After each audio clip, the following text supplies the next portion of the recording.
Hello friends, welcome to my channel technical Surendra. तो technical Surendra में आज आपका अगेन वेलकम है एंड आज हमारा लेक्चर नंबर 5 है कंट्रोल सिस्टम का। ठीक है, तो अभी तक हमने transfer function, open loop and close loop system और इनके ट्रांसफर फंक्शन को लिखना देखा। ठीक है, आज हम लोग देखने जा रहे हैं फीडबैक सिस्टम। मैंने कल आपको जरा सा इंट्रोडक्शन दिया था कि फीडबैक क्या होता है, तो उसको मैं एक बार फिर से बता देता हूँ।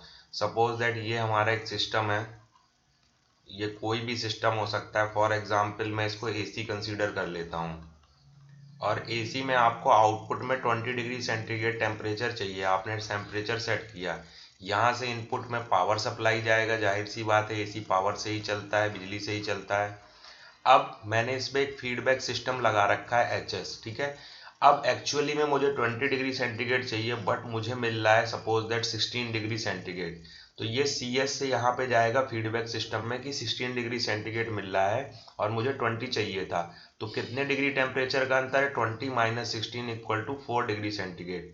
तो 4 डिग्री सेंटीग्रेड का यहाँ पे एक एरर सिग्नल जनरेट होगा और फिर ये सिस्टम को बताएगा कि भैया यहाँ पे 4 डिग्री सेंटीग्रेड का डिफरेंस है। अगेन ये इसको कैलकुलेट करेगा, फिर 18 होगा, फिर 19 होगा एंड 20 होगा।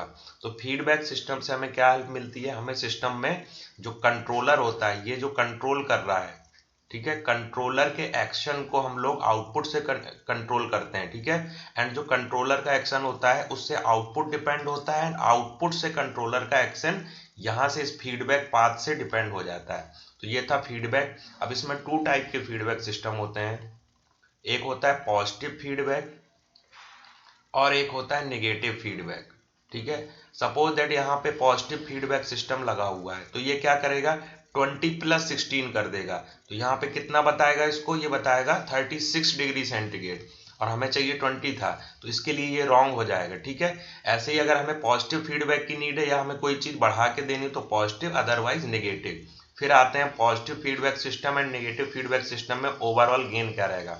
तो पॉजिटिव फीडबैक के लिए कल मैंने इसका आपको डेरिवेशन करके भी बताया था कि जब भी पॉजिटिव फीडबैक आएगा तो यहाँ का जो साइन होगा वो नेगेटिव होगा, G open loop gain upon 1 minus G into H. जो फीडबैक गेन है वो एच है और जी।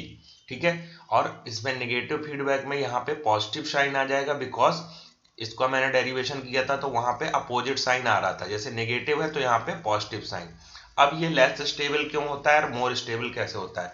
जैसे पॉजिटिव फीडबैक है, देखो यहां से कंपैरिजन करके ये 36 डिग्री देगा, यहाँ पे 20 चाहिए, तो ये क्या होगा?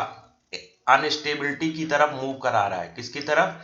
अनस्टेबिलिटी की तरफ। हमें जो स्टेबल कंडीशन चाहिए वो 20 चाहिए, बट ये क्या कर रहा है? अनस्टेबिलिटी की तरफ मूव करा रहा है, पॉजिटिव फीडबैक सिस्टम।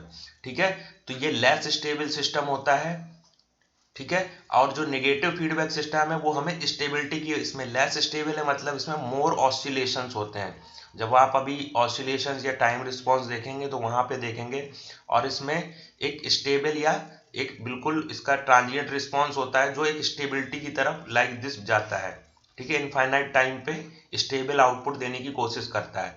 तो ये दो चीजें याद रखनी है। ठीक है, ओवरऑल गेन और मोर स्टेबिलिटी एक नंबर में आपसे पूछा जा सकता है। ठीक है, समरी क्या है आज के लेक्चर की? आज के लेक्चर की समरी है, हमारा जो फीडबैक होता है वो 2 टाइप का होता है। ठीक है, पहला होता है पॉजिटिव फीडबैक सिस्टम, ठीक है, और सेकंड जो होता है वो होता है negative feedback system. Positive feedback system का जो गेन होता है वो होता है जी 1 माइनस जी इंटू एच। अगर एच की वैल्यू 1 है तो 1 माइनस जी हो जाएगा। ठीक है, और ये नेगेटिव फीडबैक सिस्टम में साइन क्या हो जाएगा? पॉजिटिव आ जाएगा, और यहाँ पे क्या हो जाएगा? जी 1 प्लस जी। तो इसका गेन क्या है? देखो यहाँ पे g अपॉन 1 माइनस जी है, मतलब ये वैल्यू कम होगी compare to this 1 plus G is greater than 1 minus ji.